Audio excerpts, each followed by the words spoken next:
Ça, ce ne sont pas des choses comme de l'utopie. C'est une réalité.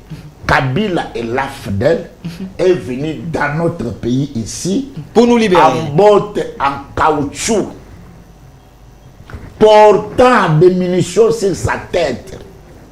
À quand Kabila pouvait savoir le prix d'une veste et comment il pouvait savoir d'ailleurs, tu sais, ici je ne peux même pas tout révéler, vous savez qu'il y avait de nos compatriotes congolais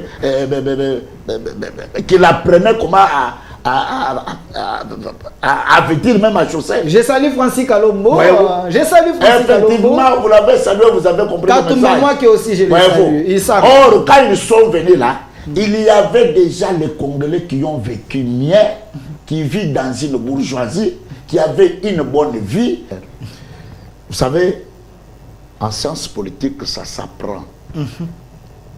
Il y a deux types de partis politiques. Premièrement, il y a un parti qu'on appelle le parti des cadres. C'est-à-dire que les décisions sont prises au sommet. Et ça s'exécute à la base. Deuxième catégorie, c'est ce parti-là qu'on appelle parti de masse. Le parti de masse tire ses origines dans des structures de base, notamment le CELIL, les sous-CELIL, la section, sous-section et la fédération. Ça, ce sont les structures de base. Vous recevez des grands et des grands hommes d'État sur ce plateau. Mais faisons de la comparativité du régime Kabila et du régime Félix. D'ailleurs, toi-même, tu le sais, pendant le régime de Kabila, voire même les ménages avaient difficile de faire nourrir même au bout des doigts leurs enfants. Non, à l'époque de Kabila, les taux étaient à 18 ou à 16. Hein. Aujourd'hui, c'est presque 30. Bon, les gens réclament Kabila. Laurent Désiré Kabila, quand il est assassiné, il avait laissé le temps combien? 47, 48, quelques. Maintenant, quand Kabila prend le pouvoir, il laisse le taux à 18 000. Et à l'époque, je vais vous dire, et puis informer nos téléspectateurs, le taux de change le plus cher à l'époque, c'était en République démocratique du Congo. Les gens mangeaient par délestage. C'est vrai ça? Mais je vous dis la vérité. Le peuple a végété dans la misère, accroupi dans les souffrances. Et la République démocratique du Congo était devenue comme si c'est la République de Kabila ou de sa famille. Mais aujourd'hui, vous êtes au pouvoir, ça fait 6 ans. Qu'avez-vous fait? Parce que vous êtes toujours dans les discours. Mais je suis en train de vous citer ce que nous avons fait. Ouais, vous avez dit gratuité de l'enseignement, gratuité de la maternité. Les gens ne sont pas mieux payés. Les gens ne sont pas mieux payés. Vous les payez un salaire de misère. Chers journalistes, vous avez suivi le nouveau ministre des Finances. Et aujourd'hui, ce qu'il faut informer à nos téléspectateurs, les gens ne reçoivent plus le salaire à la date du 30 ou jusqu'au 5. Dès qu'il est le 25, le 26, les gens commencent à recevoir le salaire. Et ça, c'est une part. Ça, c'est vrai. Il y a des mesures draconiennes que l'État ou le gouvernement a pris pour éradiquer ce phénomène de malfrat. Vous savez pourquoi je le dis? Les combats que nous avons menés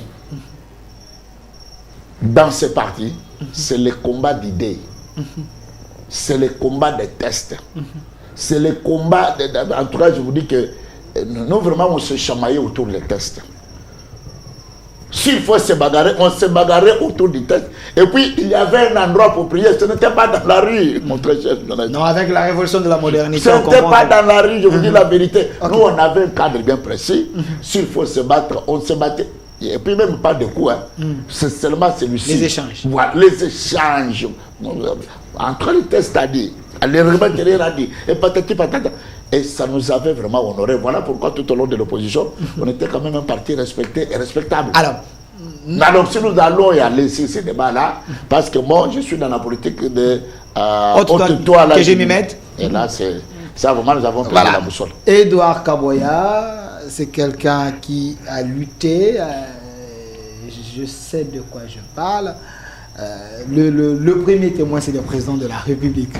Alors, ça, c'est vrai. Monsieur Edouard Kaboya, Monsieur Massounda, j'aimerais avoir le logo de l'UDPS là, l'Union pour la démocratie et le progrès social. J'aimerais quand même le logo de l'UDPS, s'il vous plaît. L'Union pour la démocratie et le progrès social. Voilà, c'est ici. Monsieur Edouard Kaboya, vous êtes cadre de l'UDPS, administrateur à l'ONATRA aujourd'hui, mais quand nous lisons ce qui est écrit sur votre logo, Union pour la démocratie et le progrès social. Aujourd'hui, s'il faudrait parler de l'unité, il ne faut pas en parler au sein de l'UDPS parce que chacun veut tirer les draps de son côté. À qui appartient le Congo? Est-ce que le Congo appartient au régime Tshisekedi? Le Congo appartient au régime Kabila? Le Congo appartient à l'ancien régime de Moubutiste? Ou le Congo appartient à l'ancien régime des Lumumbistes ou de gens de Bas-Congo? Parce qu'à l'époque, il y avait le premier président de la République qui était issu du Bas-Congo, M. Joseph Kasavubu. Face à toutes ces questions très questionnantes, aujourd'hui, nous avons un nouveau régime, un régime qui prétend relever les défis de la République démocratique du Congo, le régime Tshisekedi, la Prévanée. Ça fait déjà 6 ans, le premier mandat c'était 5 ans, le deuxième mandat une année, 6 ans. Où en sommes-nous avec l'amélioration du social des Congolais? Sur le plan sécuritaire, les chefs avaient dit qu'ils se sentiraient dans la peau d'un président s'il arrive à mettre fin au massacre de l'Est. Aujourd'hui, la situation persiste. Les social des Congolais, aujourd'hui, les gens pensent qu'il faut aller chercher Joseph Kabila Kingakati, les ramener au pouvoir parce que lui, quand même, à son époque, il y avait la stabilité de l'économie également de notre monnaie. Face à toutes ces questions très questionnantes, vous étiez nombreux à m'appeler, à me dire Delphin, ça fait longtemps, vous ne l'avez pas reçu, du moment qu'il sillonne dans certains plateaux. Mais il est ici avec nous. Lui, il s'appelle Monsieur Edouard Kaboyi. Il est cadre de l'UDPS. Vous le connaissez depuis l'Angola. Il a fait les combats auprès de Tshisekedi et Félix Tshisekedi ensemble. Aujourd'hui, il est administrateur également à l'ONATRA. Il est ici avec nous, Monsieur Edouard Kaboyi. Soyez le bienvenu.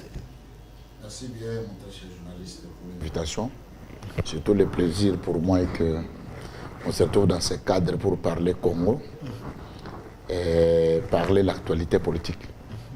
Je l'ai toujours dit, comme je ne cesse de le dire, lorsque nous avons trouvé une grâce d'être devant vous, on n'est pas plus intelligent que les téléspectateurs qui nous regardent.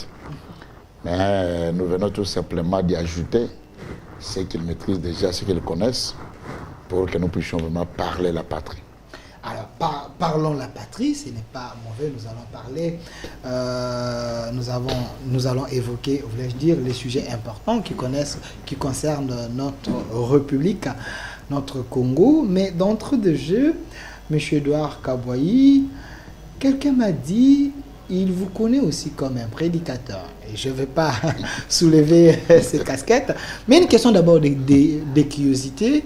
Quelqu'un m'a dit, les pasteurs font la honte des hommes de Dieu en République démocratique du Congo. Vous êtes devenus des vrais stars, des hommes qui créent les scandales.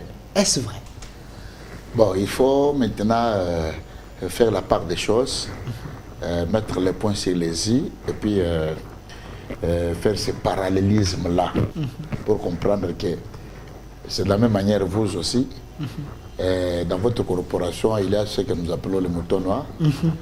De la même manière, nous aussi, dans notre corporation spirituelle, nous avons aussi les faux. Dans votre corporation spirituelle. Parce que l'Écriture parle de faux et de vrai. Mais ce qui est important, que le Seigneur Jésus avait déjà donné les indices de comprendre qui est faux, qui est vrai. Parce qu'il a dit que tous vous les reconnaîtrez à partir de leurs œuvres ou bien à partir de leurs fruits, qui sont les pratiques, en tout cas qui incarnent chacun par rapport à sa vocation. Mais en tout cas, vraiment, sa question est à sa place parce que des fois, nous qui sommes dans les vrais, en tout cas, ça me fait très mal. Mais ça ne peut pas tellement se nous faire très mal parce que ce sont des choses qui ont été déjà prédit dans la Bible, qui sont écrites. Non, c'est pas nouveau. Et non, c'est pas nouveau. En tout cas, pour un enfant de Dieu, ce n'est pas du nouveau, ce n'est pas quelque chose qui vient de hasard. Christ l'en avait déjà prédit, le prophète l'en avait déjà parlé. Alors, ce que nous voyons tout simplement l'accomplissement de ce que le Seigneur avait dit. Voilà, l'accomplissement de ce que le Seigneur avait dit. Je savais pourquoi il fallait que je puisse commencer par cette question. C'est aussi tester votre honnêteté politique. Parce que quand un homme de Dieu ne parle de la politique, il quitte la sainteté. Non, pas du tout, pas du tout. Pourquoi? Parce que le monde a été créé par Dieu. Si vous regardez dans la Bible, il y a les hommes de Dieu qui ont fait la politique. C'est vrai? Mais vous parlez de David qui était roi. Vous allez voir que sa royauté, il y avait, comment dirais-je, toute une armée qui le conduisait. Parce que tu ne peux jamais être un roi sans avoir une armée derrière toi. Et tous ces gens-là, ils étaient les commandants suprêmes quand ils étaient en train de diriger le peuple. Il y avait vraiment toute une administration qui a été étalée. Alors, et ce que nous vivons même au quotidien, mais c'est la politique. Les églises là que vous voyez, quand nous les construisons, quand nous mettons des chaises, vous allez voir nulle part dans la Bible, on nous a montré comment mettre des chaises. Mais quand vous entrez dans toute l'église, tu trouveras, il y a un côté où il y a des frères, un côté où il y a des... C'est la politique administrative. La politique administrative, mon frère. Donc, en tout cas, moi, je n'ai jamais vu vraiment le péché par rapport à ça. Mais sauf qu'un homme de Dieu, il doit savoir là où mettre le pied, malgré que tu es en politique.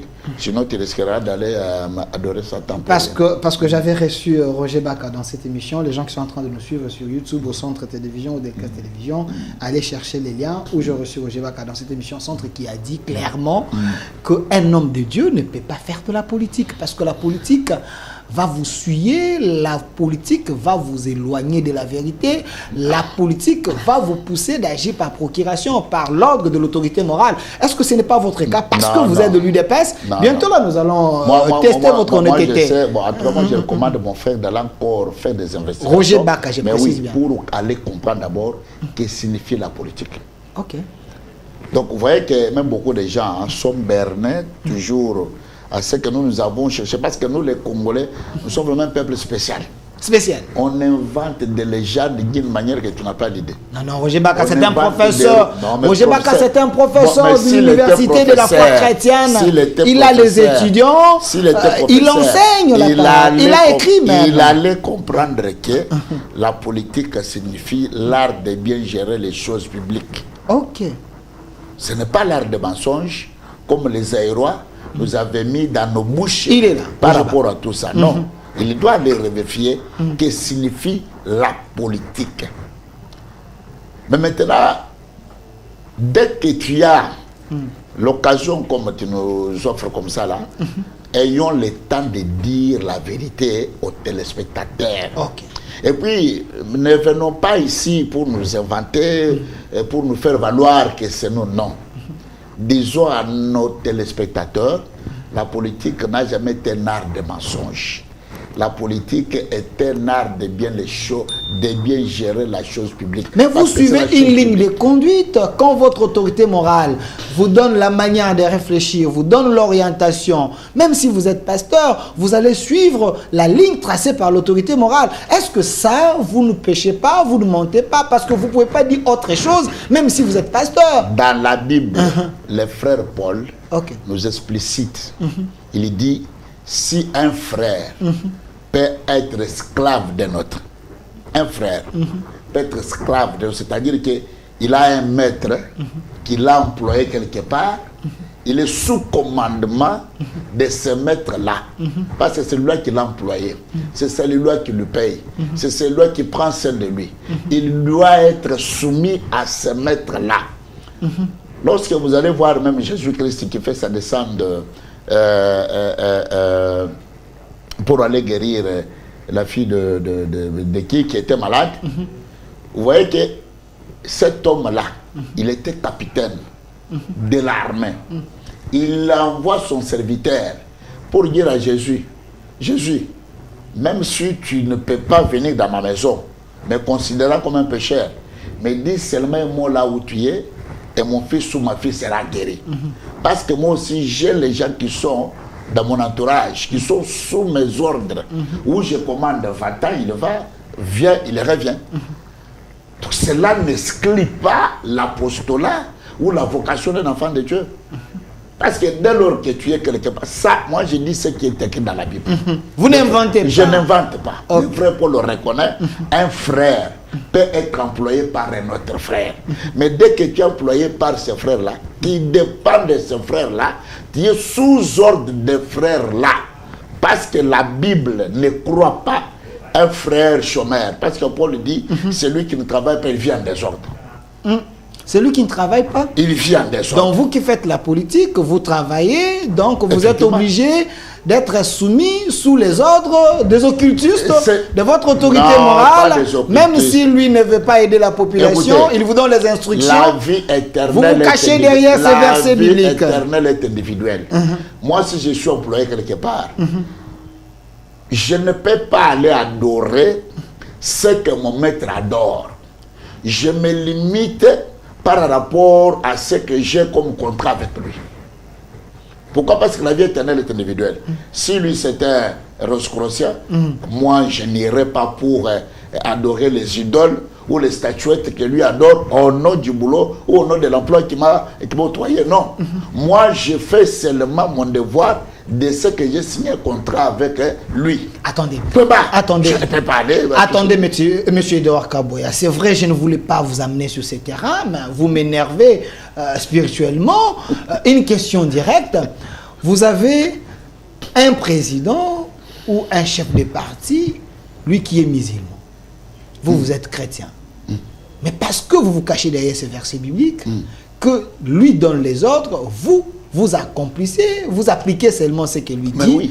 Mais si ces ordres énervent vos valeurs chrétiennes ou spirituelles, parce que vous travaillez chez lui, vous allez accomplir ça, vous allez appliquer ça, ou vous allez refuser? Non, je dois refuser. Voilà pourquoi la politique, Roger Baka dit, cette politique est nuisible. Non. Donc, parce que dans ce monde-là, il y a tout, il y a à boire et à manger. De la Bible, l'apôtre Paul conseille les frères de ne pas être en chômage. D'ailleurs, c'est écrit, un peu d'assoupissement, un peu de sommeil, la pauvreté te surprendra. Et Paul, quand il est en train de relativiser cela, il prouve à suffisance qu'un frère qui ne travaille pas, qui ne mange pas non plus. L'Écriture déclare tout travail procure de l'abondance. C'est-à-dire que pour trouver du travail, je dois chercher. En dehors des miracles de Dieu, parce que nous croyons au miracle. Tu ne peux même pas aller chercher, mais Dieu peut te lever directement quelque part là. Les surnaturels. Les surnaturels arrivent. Mais quotidiennement par là, je suis obligé en tant qu'un enfant de Dieu, pour ne pas briser la doctrine des saints, de trouver l'emploi pour mon survie et pour le soutien de l'œuvre. Mais dès lors que je trouve un maître qui est rosicrucien, qui est illuminati, qui est franc-maçon, je ne peux pas accepter de cautionner ma vie éternelle à cause des biens de la terre. Là, vous quittez. Ah oui, mais je quitte parce que là, il m'a mené devant un autre Dieu. Merci. Je ferme directement la parenthèse, mais je vais l'inviter pour parler de l'Église et de l'Évangile. Mais parce que vous êtes politique, je précise bien que vous êtes cadre de l'UDPS, vous êtes aussi administrateur à l'ONATRA. Parlons d'abord politique avant de chuter sur ce qui concerne votre société. ONATRA, comme politique, l'UDPS, un parti de honte, un parti de scandale. Aujourd'hui, votre secrétaire général qui dit le peuple vit en danger, donc avec l'UDPS non-assistance de personnes en danger. Ça vous fait quoi, vous qui chantez matin, midi, soir, le peuple d'abord? En tout cas, merci bien, mon très journaliste, pour cette question. L'occasion pour moi de mettre au parfum les téléspectateurs de cette grande émission. 10e rue, les temples de la démocratie. Ce talentueux journaliste que j'ai toujours apprécié de votre façon de faire, votre savoir de faire. Vous savez, en sciences politiques, ça s'apprend. Il y a deux types de partis politiques. Premièrement, il y a un parti qu'on appelle les partis de cadres.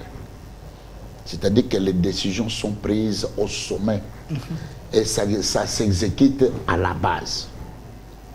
Deuxième catégorie, c'est ces partis-là qu'on appelle partis de masse. Les partis de masse tirent ses origines dans des structures de base, notamment le CELIL, les sous-CELIL, la section, sous-section et la fédération. Ça, ce sont les structures de base du parti de masse. C'est-à-dire que les décisions se prennent d'en bas pour être maintenant matérialisées d'en haut. Ok. Pyramide inversée. Pyramide renversée. Maintenant, le père fondateur de l'UDPS, pour eux, ils avaient choisi que pour être ces partis-là populaires, pour être partis-là qui tirent ces fondamentaux au sein de la population, bon, nous choisissons être un parti de masse. C'est là que l'UDPS est allé pour bâtir son idéologie, son projet de société à partir des structures de base, et c'est là que nous sommes appelés un parti de masse. Maintenant, quand vous êtes dans un parti de masse, vous êtes devant de diverses pensées, diverses opinions et diverses libertés d'expression. Maintenant, vous les dirigeants, qu'est-ce qu'il faut faire? Voilà pourquoi maintenant, le projet de société de l'UDPS se dénomme le peuple d'abord. Parce que ça tire sa force au sein de la population. C'est des structures de base qui en décident. Vous vous rappellerez, très chers journalistes, en tant que journaliste talentueux, vous savez cette histoire que l'UDPS avait connue de Genève, où les ténors de la politique congolaise se sont réunis pour faire sortir un autre candidat qui n'était pas issu de l'UDPS. Regardez la force maintenant d'un parti de masse. La base s'est levée comme un seul homme pour dire niet, nous ce n'est pas tel que vous avez choisi, nous proposons notre candidat. Et ce qui a été fait, ça a été dit, et aujourd'hui nous avons un haut cadre de l'UDPS à la mastodonte RDC. Ça veut dire que les dirigeants maintenant qui sont à la tête de tel parti, ils doivent savoir que pour être à l'aise ou pour réaliser effectivement ce que ces peuples-là ont besoin, il faut d'abord travailler avec le peuple, répondre aux desiderata du peuple, répondre à tout ce que le peuple a besoin, parce que la force d'un parti politique, ce sont ses membres. Et s'il n'y a pas de membres, il n'y a pas un parti politique. Et voilà pourquoi moi j'ai toujours dit, partout où je trouve l'occasion d'y passer, que ce qui se passe à l'UDPS, c'est une expression démocratique. L'esthétique démocratique. L'esthétique démocratique. Parce qu'on n'est pas dans un dictat. Nous ne sommes pas connus par un Hitler. Nous ne sommes pas à la tête de cette organisation-là un chef qui décide, qui dicte les ordres, qui donne ce que lui passe. Vous, l'UDPS, vous n'êtes pas dans la logique de l'autorité morale. Non, nous ne sommes pas dans la logique de l'autorité morale. L'autorité a dit. L'autorité a dit. Et nous devons faire des courbettes, nous devons nous incliner. Non. Chez nous, et que être un cadre n'est pas un privilège, mais c'est une charge. Maintenant, quand vous avez un secrétaire général qui est censé avoir de l'auteur, de la sagesse, de l'intelligence, qui est censé comprendre la politique autrement, mais quand il tient ses discours, selon plusieurs analystes avérés, il se comporte comme un militant simple, il rabaisse même l'honneur de ces grands partis politiques, il dit des choses qui créent des troubles, qui mettent en mal la position du chef de l'État. Est-ce que vous vous sentez honoré? En tout cas, mon très cher journaliste, franchement parlant, sincèrement parlant, je ne suis pas honoré. Okay. Parce que je vois que nous sommes en train d'hypothéquer les combats de nos pères fondateurs et les testaments qu'on nous avait légués. Et moi, j'ai toujours plaidé, mon très cher journaliste, quel jour que nous aurons les dirigeants qui ont vraiment soif de répondre qu'à des situations. Parce que quand vous répondez à la base, vous avez répondu au milieu de la population. Regardez Fétien Tshisekedi Tshilombo. Tout ce qu'il faisait pendant son séjour sur cette terre des hommes, c'était focalisé par la base, par les membres, par la population congolaise. Tout, alors tout sauf rien. Ses propos n'étaient pas des scandales. Ses propos n'étaient pas des scandales. Donc il savait quand parler, quoi dire, s'il n'y a pas à dire, s'il n'y a pas à faire, il s'était. Et vous pouvez voir que s'il dit quelque chose, même si les gens peuvent rétorquer aujourd'hui, à ne pas accepter ou le comprendre, fin de compte, tout le monde s'inclinait à sa décision. Un homme politique doit se tailler de charisme, doit savoir que faire la politique, la philosophie politique de Fétien Tshisekedi Tshilombo lui disait, faire la politique c'est tout un apostolat. Et tu dois comprendre que je suis là, c'est pour vendre l'image du pays. Parce que vous devez savoir une chose, même les dirigeants qui gèrent des partis politiques, les partis politiques ne sont pas plus que la patrie. C'est la patrie qui est plus que les partis politiques. Parce que s'il n'y a pas la patrie, il n'y a pas les partis politiques. Et c'est la patrie qui crée les partis politiques. Maintenant, qu'est-ce qu'il faut faire? Il faut avoir une philosophie, il faut avoir des projets, il faut avoir ce que vous pouvez imprimer comme dynamisme qui doit quand même rester dans l'imaginaire populaire. Et à ce moment-là, tu as inscrit ton nom dans un grand livre devant la population. Est-ce qu'on peut conclure en disant, parmi les secrétaires généraux, si je peux dire ainsi, de l'UDPS, le plus médiocre, c'est Augustin Kabouya, parce que tout ce qu'il a eu à dire, l'opposition a récupéré ça pour tirer à boulet rouge des régimes. Bon, moi je ne dirais pas qu'il est plus médiocre. C'est un secrétaire général qui a fait son temps. Il faut aussi reconnaître les mérites de la personne. Parce qu'aujourd'hui, on peut tout dire, mais il faut aussi reconnaître qu'il nous a donné le résultat. Parce que l'apport d'un parti politique, ce n'est pas de trop parler ou de trop de meetings, etc. Mais c'est des résultats. Est-ce que Kabouya a donné des résultats? Ah, mais oui, parce qu'au jour d'aujourd'hui, l'IDPS coiffe les institutions, notamment au sein du Parlement et au sein du Sénat. Vous êtes sûr? Mais je vous dis, il y a des semaines ici, j'ai reçu Abraham Kabonga, ici ancien directeur de la presse présidentielle, qui dit il ne faut même pas dire que Kabouya a donné les résultats. L'UDPS a eu peu de députés. S'il n'y avait pas les mosaïques, l'UDPS allait être derrière d'autres partis politiques.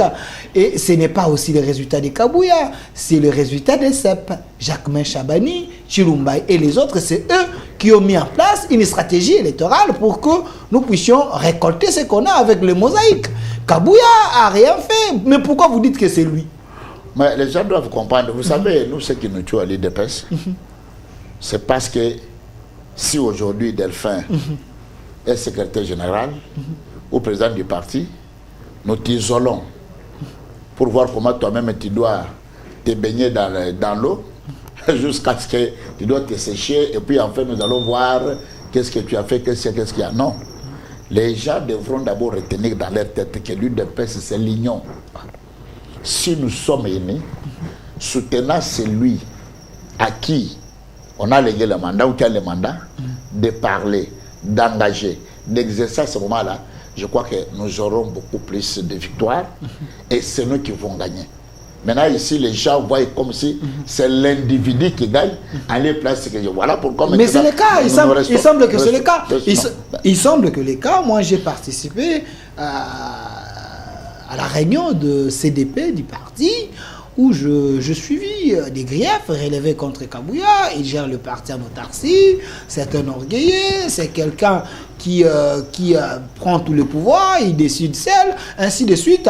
Et j'ai appris il y a des jours ici que Kabouya va quitter les partis. Il semble que M. Deo Bizimou a été reçu par le chef de l'État. Le mot d'ordre est donné pour que Kabouya quitte, laisse cette chaise. Est-ce que vous ne voyez pas que Kabouya, son temps était déjà Arrivé à la fin. Il n'y a personne qui sera éternel dans un poste. Il n'y a personne. Tout le monde est remplaçable. Celui qui reste éternel, c'est Dieu. Kabou il partira. Il y aura notre CG. Nous irons. Parce que du fait que le ciel et la terre existent, l'IDPS doit exister. L'IDPS doit que vivre. Mais maintenant, moi, là où je suis sidéré, en tant qu'un haut cadre du parti, un combattant qui a sacrifié sa vie pour cette lutte et pour cette alternance que nous avons avec vous aujourd'hui, ce n'est pas de cette façon que nous devons souvent nous comporter au sein de notre parti. Il n'y a jamais eu un secrétaire général, un très cher journaliste, qui sort par la grande porte. Ah c'est oui, toujours dans des temps fâchés, compliqués, mais jusqu'à quand nous nous comporterons comme des petits enfants. Donc l'IDPS c'est un parti de barbares? Ce n'est pas un parti de barbares, en tout cas c'est un parti de cadres. Des cadres? Mais comment vous ne respectez pas vos statuts, vos lois? C'est toujours la menace, la pression pour chasser les gens. Chacun a sa façon de revendiquer dans une démocratie. Mais ce que moi je l'ai toujours interpellé, faisons tout, en tout cas par rapport aux tests qui nous régissent. Sinon nous allons sortir dans les cadres proprement dit, et puis nous pouvons... Et aussi, mon très cher journaliste, on ne peut pas vraiment amener un débat comme quoi des ambitions sur la place publique. Mais Kabouy avait mis une commission. Kabouy avait mis une commission des ambitions. Il semble qu'il avait violé même les textes du parti. Lui-même a mis cette commission. C'était au sein du parti. Et même moi qui vous parle, je suis allé laisser de mon CV, mes ambitions. Le cadre proprement dit qui a été préparé pour recevoir tout ce qui était comme les ambitions des cadres, c'est à partir de notre siège à Limité. Vous savez pourquoi je le dis? Les combats que nous avons menés dans ce parti, c'est le combat d'idées. C'est le combat des tests. C'est le combat... En tout cas, je vous dis que nous, vraiment, on se chamaillait autour des tests. S'il faut se bagarrer, on se bagarrait autour du test. Et puis, il y avait un endroit pour prier. Ce n'était pas dans la rue, mon très cher. Non, avec la révolution de la modernité. Ce n'était pas dans la rue, je vous dis la vérité. Nous, on avait un cadre bien précis. S'il faut se battre, on se battait. Et puis même pas de coups. C'est seulement celui-ci. Les échanges. Voilà, les échanges. Entre les tests à dire, les remèdes à dire, et patati patata. Et ça nous avait vraiment honoré. Voilà pourquoi tout au long de l'opposition, on était quand même un parti respecté et respectable. Alors si nous allons y aller sur ces débats-là, parce que moi, je suis dans la politique de haute-toi que je m'y mette. Et là, c'est ça, vraiment, nous avons perdu la boussole. Edouard Kaboya, c'est quelqu'un qui a lutté. Je sais de quoi je parle. Le premier témoin, c'est le président de la République. Alors, c'est vrai. Monsieur Darkawaya, Monsieur Massounda, j'aimerais avoir le logo de l'UDPS là, l'Union pour la démocratie et le progrès social. J'aimerais quand même le logo de l'UDPS, s'il vous plaît. L'Union pour la démocratie et le progrès social. Voilà, c'est ici. Monsieur Edouard Kaboya, vous êtes cadre de l'UDPS, administrateur à l'ONATRA aujourd'hui, mais quand nous lisons ce qui est écrit sur votre logo, Union pour la démocratie et le progrès social. Aujourd'hui, s'il faudrait parler de l'unité, il ne faut pas en parler au sein de l'UDPS parce que chacun veut tirer les draps de son côté. S'il faudrait parler de la démocratie, il y a plus les injures au lieu de privilégier les débats démocratiques au sein de l'UDPS. Mais ce qui vous reste aujourd'hui, c'est le progrès social. Parlons-en. Edouard Kaboya, 6 ans aujourd'hui, l'UDPS fait la honte du combat de Tian Tshisekedi. Si Tshisekedi était là, il allait vous maudire, vous tous. C'est plus fort. J'ai dit bien. Parce que vous avez dit. Si Tshisekedi était vivant, il allait vous maudire. Il faut arrêter. Attendez, regardez les papiers. Il a souffert pour qu'une fois au pouvoir, que le peuple congolais puisse bénéficier du progrès social. Aujourd'hui, vous êtes au pouvoir, c'est un groupe de gens qui bénéficient de ces progrès sociaux, selon les opposants, selon les combattants. Comment expliquer que le peuple ne se retrouve pas sous votre mandat? 6 ans déjà. Vous savez, nous devons arrêter avec cet intégrisme qui nous affilie et l'obscurantisme qui plane dans les têtes de plusieurs personnes. C'est là où que moi, je lance mon appel à nos hauts cadres du parti. Okay. C'est à nous de vendre le bilan du président de la République. Vous avez un bilan? Un bilan largement positif. Je vous laisse le temps. Très chers journalistes, la politique est dans un réalisme et exige même aux acteurs d'avoir ce réalisme-là. L'UDPS, depuis l'avènement de l'UDPS, où l'UDPS prend le pouvoir dans ce pays, l'UDPS a trouvé les enfants des Congolais sans système scolaire. Les enfants, je dis bien des Congolais. Or, nous sommes dans une république appelée démocratique du Congo. Lorsque nous parlons de la République, on nous signifie que c'est notre manière de vivre et notre façon de nous distribuer équitablement nos ressources. Les dispositions constitutionnelles consacrées par les constituants à son article 43 imposent qu'un enfant congolais doit avoir un système scolaire bien assidu, bien accompagné pour le développement de notre pays. Parce qu'on ne peut jamais parler d'un développement d'un pays sans l'investissement dans le capital humain. Et il ne peut se prendre le pouvoir.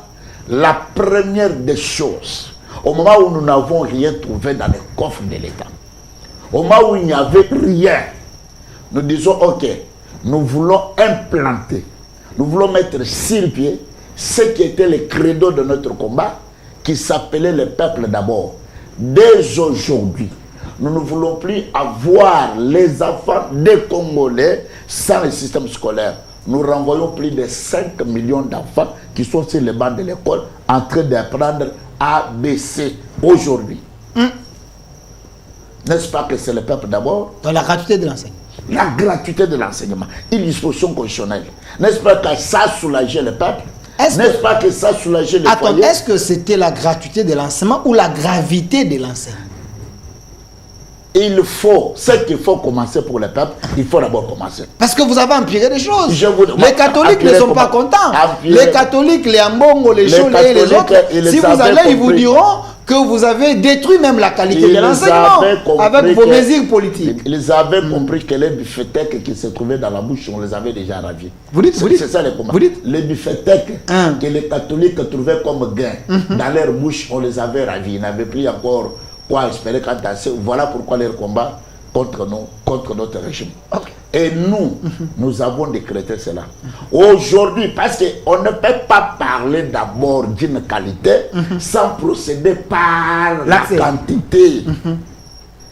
Il faut absorber d'abord la quantité et commencer maintenant à faire la vanne détaillée pour comprendre qu'est-ce qui est bon, qu'est-ce qui est mauvais. Aujourd'hui, très chers journalistes, avec la gratuité de l'enseignement décrété depuis l'avènement de l'UDPS à la mastodonte RDC, nous avons maintenant plus de 1200 quelques écoles construites sur tout l'espace de la République démocratique du Congo. Il ne faut pas dire ça, il faut dire merci à Matata Pognon qui vous avez construit 1000 écoles chaque année. C'est à lui, il faut les féliciter. Vous avez trouvé les écoles. Il ne faut pas réveiller encore les vieux démons. Soyez reconnaissants. Il ne faut pas encore réveiller vraiment les vieux démons. Vous dites? Parce que vous savez ce que représente M. Matata Pognon. Et ce qu'il a fait dans ce pays. Un homme crédible, un homme respecté, un homme envié, un homme réclamé même à l'étranger. Ce qu'il faut retenir dans les têtes de nos compatriotes et de moi-même qui te parle, c'est un voleur patenté. Non, retirez. Non, mais je ne peux pas. Mon frère, écoutez. C'est un professeur d'université, c'est un député honorable encore. Donc, lorsqu'un enfant vole une petite banane, ça... En tout cas, c'est facile directement de le qualifier d'être un voleur. Mais quand la personne détourne les deniers publics qui étaient prévus de construire plus de 1000 écoles dans cette République démocratique du Congo pour soulager tant soit peu les enfants afin de retrouver leur système scolaire. et vous allez dire qu'il est Kagim par rapport à quoi? Il est professeur. Regardez. Il est professeur, non pas professeur. Professeur. Il est professeur. Il est député national. Honorable aussi. Je vous dis, l'honorabilité. Je vous dis jusqu'au jour d'aujourd'hui, moi j'ai toujours demandé à la Cour constitutionnelle, nous n'avons pas vu le procès en direct public, comme on a jugé nos combattants par rapport à ce monsieur qui nous a volé l'argent de 1000 écoles. Selon vous? Volé l'argent de construction de stades, détourner l'argent de Bukambalonzo, ce parc agro-industriel, que nous on attendait que ça en tout cas, ça voudrait répondre aux tant de besoins de la population que nous avons. Alors ça, ce ne sont pas des gens à citer devant un Congolais parce que la mort collective reste énervée quand vous citez son nom vous énerve. Je vous dis la vérité, ça énerve. Nous avons pris des mesures, toujours dans le cadre du peuple d'abord. L'UDPS. On vous écoute. Pour décréter la gratuité de la maternité dans ce programme ambitieux que nous avons appelé la couverture santé universelle. Ça existe? Ça existe. Ce programme Je vous informe.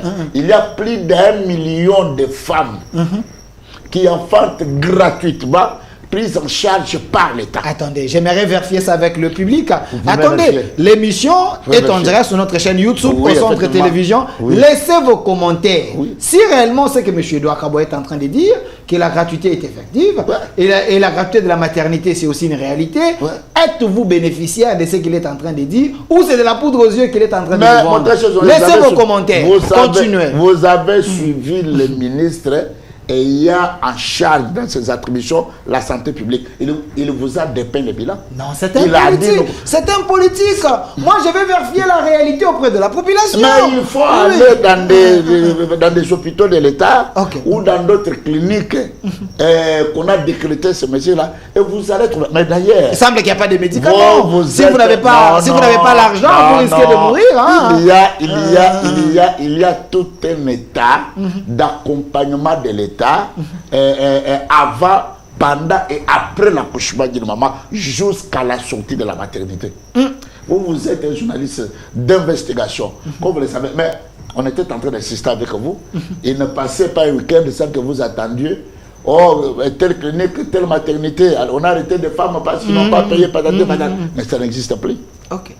Aujourd'hui, toujours dans les soucis de concrétiser ce qui était leitmotiv de nos pères fondateurs, le peuple d'abord, il y a ce programme courageux que nous avons mis sur le pied de PDL 145 territoires. Développement à la base. Le développement à la base. Il y a des édifices qui sortent de terre. Il y a des édifices. À Bouende, j'étais avec quelqu'un ici qui m'a dit à Bouende, il n'y a rien. Vous allez au Sankourou ici, il n'y a rien. Mon frère. Vous allez ici à Mbandaka. J'ai dit l'épée Bakonga. L'épée Bakonga, c'est terrible. Le développement d'un pays, ça s'inscrit dans la durée. Nous avons commencé, nous sommes en train d'y aller pour que ce développement ici soit effectif pour notre République. Parce que nous en avons des ressources. Les ressources que nous avons, la bénédiction que Dieu nous a bénie dans ce pays, en tout cas avec la volonté, car les garants de bon fonctionnement des institutions, Félix Antoine Tshisekedi Tshilombo, j'ai cité, ce pays tend vers son développement. Moi qui vous parle, je ne dis pas des choses pour dire parce que je suis de l'UDPS ou je suis du régime. Mais c'est Massounda, ici c'est où? Chouapa, voilà. Bouende. Mais oui. Ok. Ça c'est une réalité. C'est ça ce que je dis. On a commencé dans tous les territoires. On est en train d'étendre ça dans tout ce qui est comme territoire, district, secteur, etc. Alors, il faut comprendre que ce n'est pas par un bateau magique qu'aujourd'hui, directement, tout devient en rose. Non. On est en train de construire, même quand on construit les édifices, ce n'est pas aujourd'hui que vous construisez, aujourd'hui à vous tolérer. Mais il faut dire merci à Kabila, parce que lui, il avait commencé avec 5 chantiers, révolution de la modernité, l'homme a fait, vous êtes en train de continuer sur ce que lui a fait. Vous savez, les malheurs de notre pays, les malheurs de notre pays, c'est ce monsieur que vous avez mis à la télé là. Non, non, s'il vous plaît, monsieur Massoula, les malheurs de notre pays, la misère à l'outrance, la gouffre que nous avons trouvé la République, c'est ce monsieur, le Kadogo. Vous dites? C'est un Kadogo. Non, non, c'est un officier. C'est un Kadogo. Non, déjà à 26 ans, regardez, à 26 ans, il avait déjà des grades. Il était qui? Il était dans quelle académie? Général? J'ai dit ceci. À 26 ans, il était général-major, il ne faut pas l'appeler un Kadogo. Alors, interrogez ceux qui ont fait l'armée. Oui, oui. Ils vous diront que monsieur n'a pas gravi les échelons dans la corporation. À 26 ans, il était général. Je vous dis général par rapport à quoi? Général par rapport à la FNEL, mais non par rapport à un cursus d'un vrai militaire suivant la formation adéquate telle que c'est. Non, peut-être que vous ne maîtrisez pas. Joseph a fait les études. Les études ou en Chine, là, pour faire 1 mois ou 2 mois, et puis directement, allez, et il est au collège général. Non, mais ça ne se fait pas. Ok. Eh bien, si vous pouvez me dire, il est devenu capitaine quand? Ok. Major quand? Ok. Et tout ça là pour arriver là-haut. Ça, c'était l'AFDEL qui a envahi notre pays. La situation que nous vivons avec vous aujourd'hui, les malheurs de tout ce que nous sommes en train de vivre, c'est ces gens ici que vous avez mis devant les Congolais. Et je vous demanderai même de ne plus encore lui et John Numbi. Ça énerve les Congolais. Ici, il est avec James Kabarebe. Ça énerve les Congolais. Oui, mais c'est lui. C'est lui. James Kabarebe. Oui, c'est Kabarebe. Oui, Kabarebe, Kabila. C'est Kabarebe. Mais c'est ça. Les gens qui nous ont libérés, hein, les libérateurs, hein, ils étaient venus avec. Par contre, ils sont venus pour nous crucifier encore davantage. Ces gens que vous voyez ici, les Kadogo que vous voyez ici. Non, les généraux. Généraux de qui? Mais quel est le cursus d'armée qu'ils ont eu à faire pour arriver d'être collés directement général? Et ça sont des choses de la rébellion de la brousse qui nous ont amenés pour que Rwanda dirige notre pays et que nous continuons à vivre avec vous. Vous croyez quand même à cette famille qui nous a amené la paix, à cette famille qui nous a donné les institutions, cette famille qui a fait en sorte que nous puissions avoir la Constitution, cette famille qui s'est enrichie illicitement sur les dos de nos Congolais, cette famille. Qui?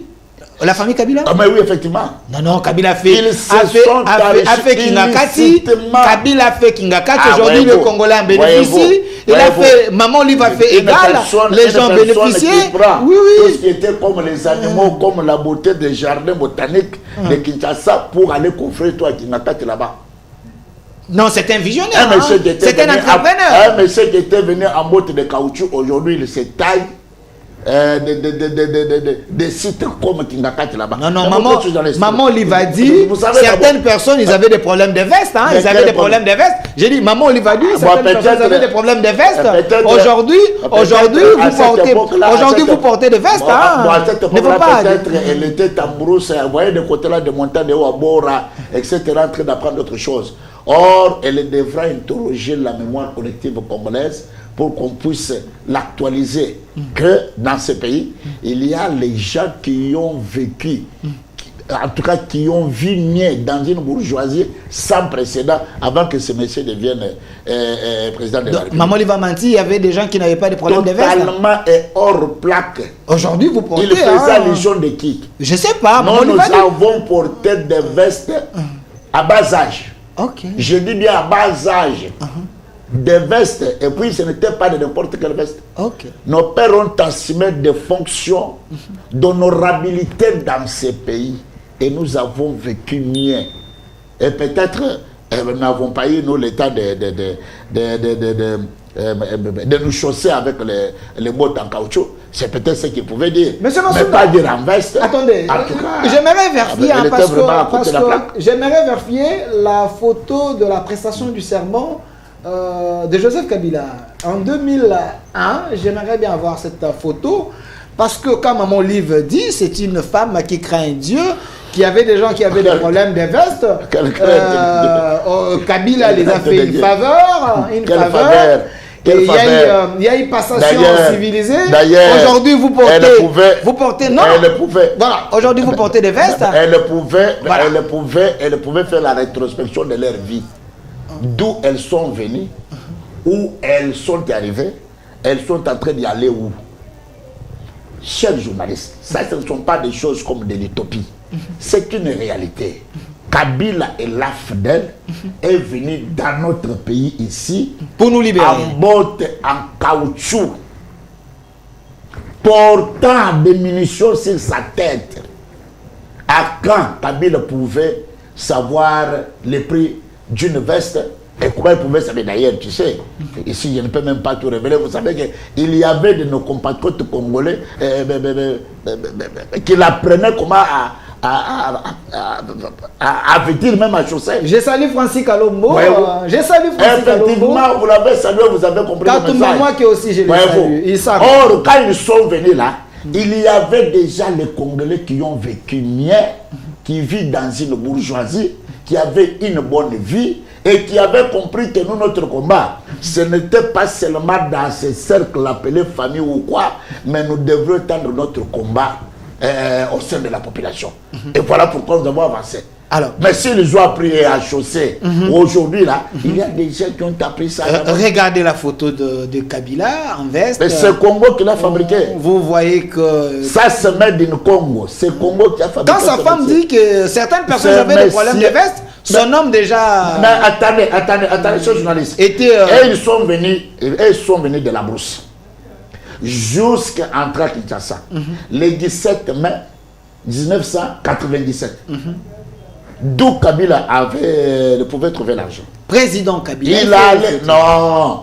Mais lui a eu à avoir ce que vous avez mis ici après la mort de soi-disant son père. Son père. Laurent Kabila. Soi-disant. Son père biologique. Non, moi je suis en train de paraphraser les fils biologiques de Laurent Mouzé Kabila. Qui Ibrahim?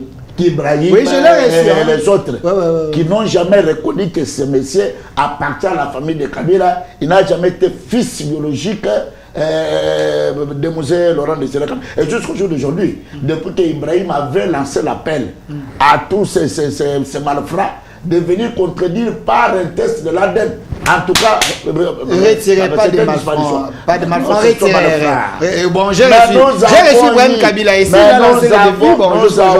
Nous avons eu avec vous un jour les rapports de Panama Papers. Oui, Panama Papers. Qu'on nous avait dit que dans les paradis fiscaux, la famille Kabila a plus de 15 milliards de dollars. Ça, c'est un crime contre l'humanité. Non, Pius Romain l'a démenti. Pius Romain a démenti cela sur mon plateau. Que c'était un acharnement à ce cordon ombilical là. Pius Romain? Mais est-ce qu'il peut vous dire la vérité? C'est un journaliste d'investigation. Il a servi ce cordon ombilical à Kabila. C'est un kabiliste avéré. Ah, ok. Ah, mais lui, c'est un kabiliste avéré. J'étais aussi avec Jean-Marie Kassambaïsi qui m'a dit c'est des faux fouillants. Kabila, c'est quelqu'un. Faux fouillants là-bas. Bon, prenons le cas. Kabila a géré notre pays pendant 18 ans. Très cher journaliste, qui ne sait pas que tout a été privatisé au nom de la famille Kabila, au détriment de la production locale. Tu ne sais pas. C'est une réalité. Égale tout ce que vous savez là. Et c'est la famille Kabila qui avait taillé ce pays sur même les passeports, c'était Jeannette. Non. Soi-disant. Je sens l'esprit de l'évêque Moukouna en vous. Je sens l'esprit de l'évêque Moukouna en vous. Parce que lui, quand il disait que... Ça sont des réalités que tout Congolais connaissent mieux. La famille Kabila est venue en botte de caoutchouc en RDC. Vrai ou faux? Vrai. La famille Kabila n'avait rien. Ils ont eu l'opulence là où? Et pourquoi ils avaient institutionnalisé le pays sur leurs messieurs? Les passeports, c'était Jeannette. Les concessions, les plaques d'immatriculation, c'était Zoé. Et tout. Un régime... En tout cas, c'est terrible. Donc le chef de l'État a raison. Le chef de l'État a raison quand il a dit, il a nommé Constant Moutamba pour aller ressusciter certains dossiers. Les placards les cadavres. Les placards vont s'ouvrir et nous allons fouiner dans le passé. Il n'y aura aucun crime qui restera impuni. Donc le chef a raison quand il dit que le pays a été plus pillé dans le passé. Je vous dis, mon très cher journaliste, je l'ai dit ici, non? Je suis devant les médias. Vous n'êtes pas n'importe quel journaliste.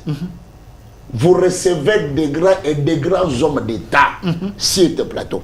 Mais faisons de la comparativité du régime Kabila et du régime Félix. D'ailleurs, toi-même, tu le sais, pendant le régime de Kabila, voire même les ménages avaient difficile de faire nourrir même au bout des doigts leurs enfants. Non, à l'époque de Kabila, les taux étaient à 18 ou à 16. Hein. À 18, hein. Aujourd'hui, c'est presque Okay. 30. Bon, les gens réclament Kabila. Laurent Désiré Kabila,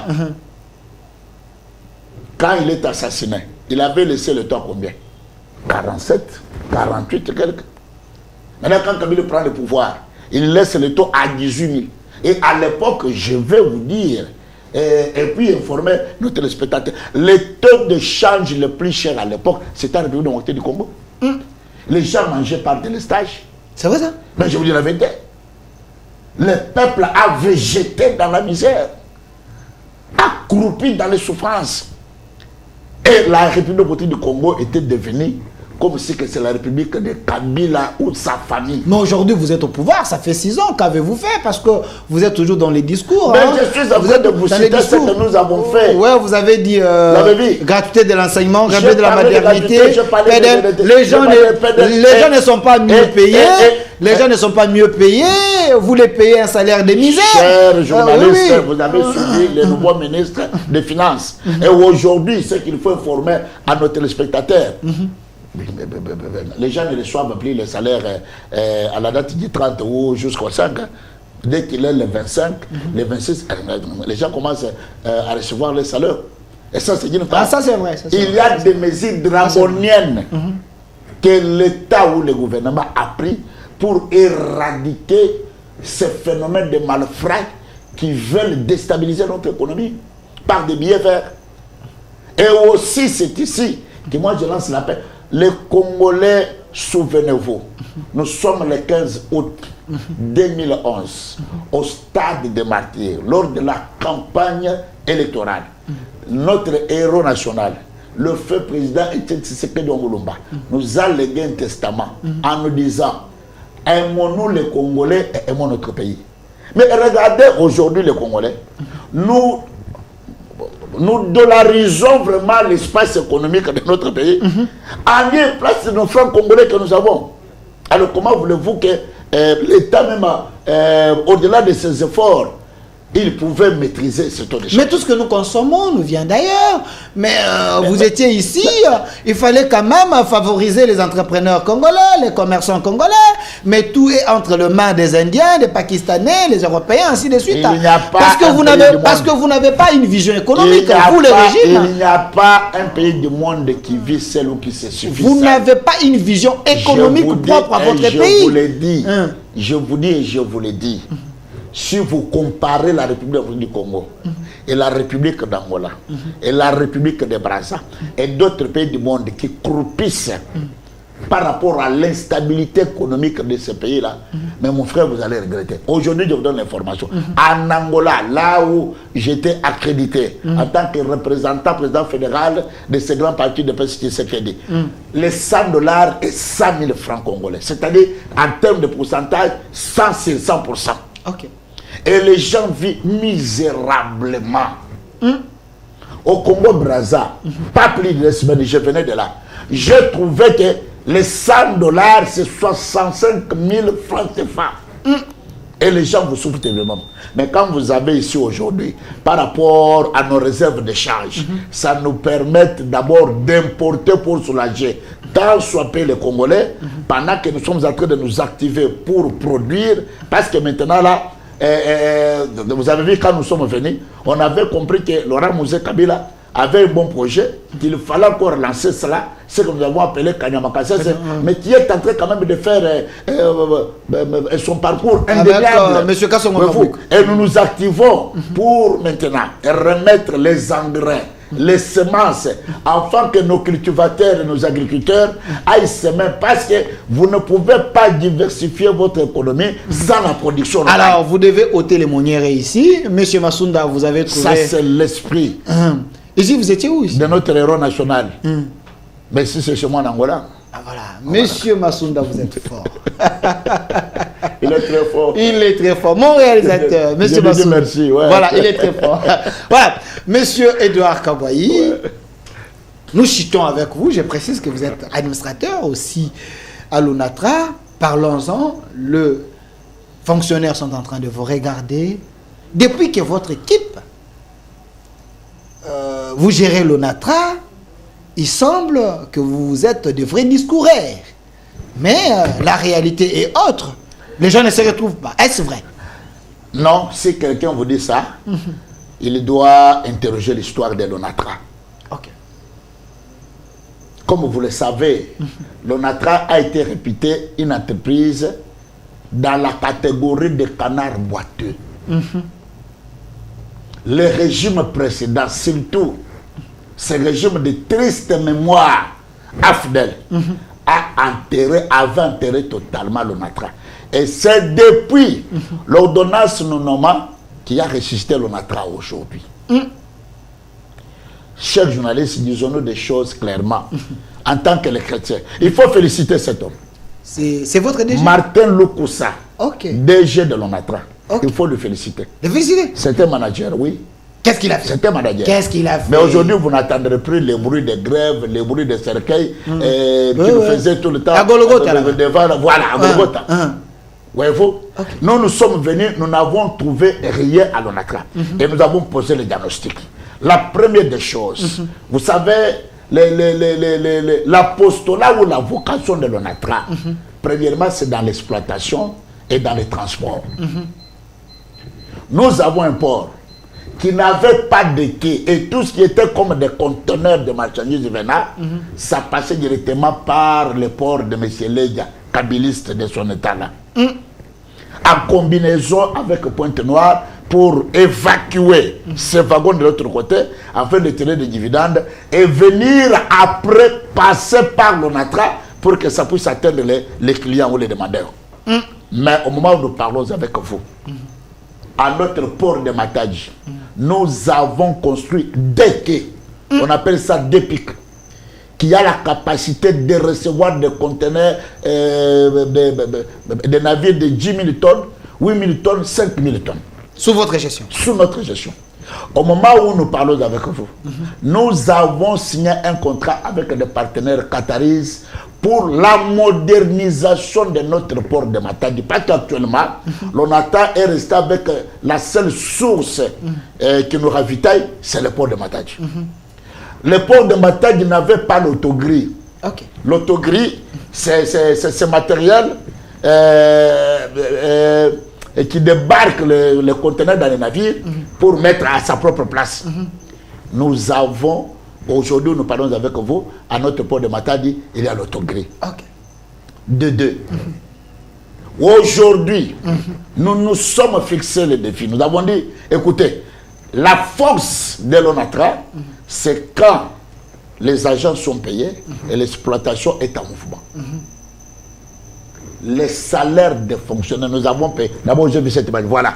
Ici, nous avons payé un acompte des comptes finaux des retraités de l'ONATRA. Ici. Les retraités, les papas là, les je vous dis, depuis des années que l'ONATRA a été créé, les retraités n'ont jamais été désintéressés.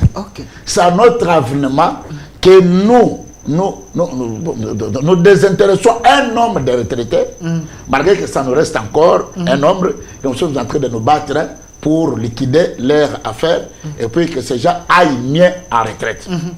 En dehors de ça, les salaires mensuels des agents, quel que soit quelques retards que nous avons, parce qu'il faut comprendre, nous sommes dans l'exploitation et dans le transport. Aujourd'hui, les chemins de fer, Kinshasa-Matadi, vous avez vu, ça ne fonctionne pas comme d'habitude, parce que jusqu'au jour d'aujourd'hui, nous avons connu des problèmes avec ça. Il faut réhabiliter. Or, nous, par contre, nous demandons le gouvernement, les ministres ayant le portefeuille dans ses attributions, et les ministres des Transports, pas réhabiliter les chemins de fer Kinshasa-Matadi, mais reconstruire de nouveaux chemins de fer, c'est possible. Et nous allons désengorger tout ce que vous voyez des camions qui transportent des conteneurs qui viennent par là, qui créent un peu tout ça là, et vous allez voir que tout ça doit aller de l'avant.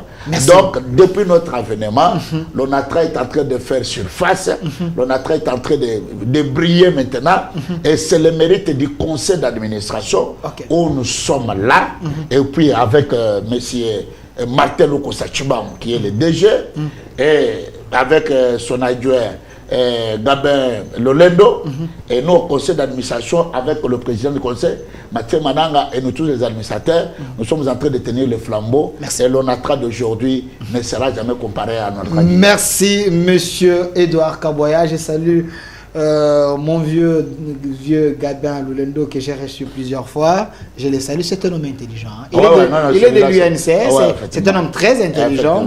Merci, merci quand même. Mais j'aimerais vous inviter que nous puissions parler uniquement de l'ONATRA parce que j'ai senti là, vous étiez sous l'onction quand vous parlez de l'ONATRA, monsieur Edouard Kaboya.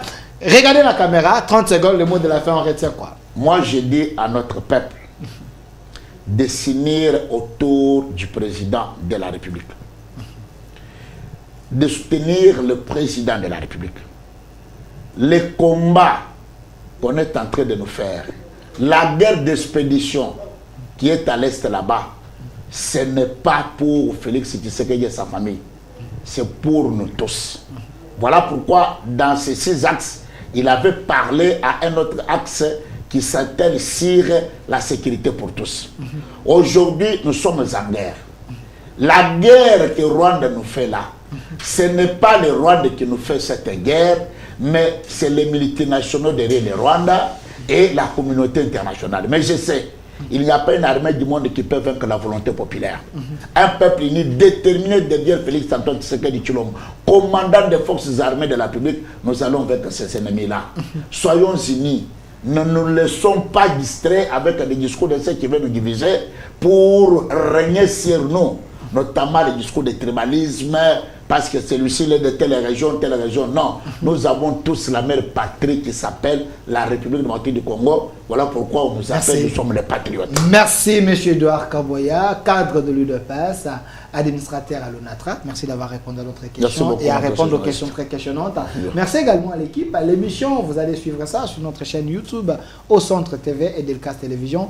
Et laissez plus vos commentaires. Je vous exhorte, chers Congolais, laissez des commentaires. Parce que nous ne connaissons pas tout. Vous également, vous pouvez nous aider en écrivant. Nous allons lire et comprendre quelque chose. Je pense que ça serait mieux. Un grand merci à l'équipe qui m'a accompagné aujourd'hui une fois de plus.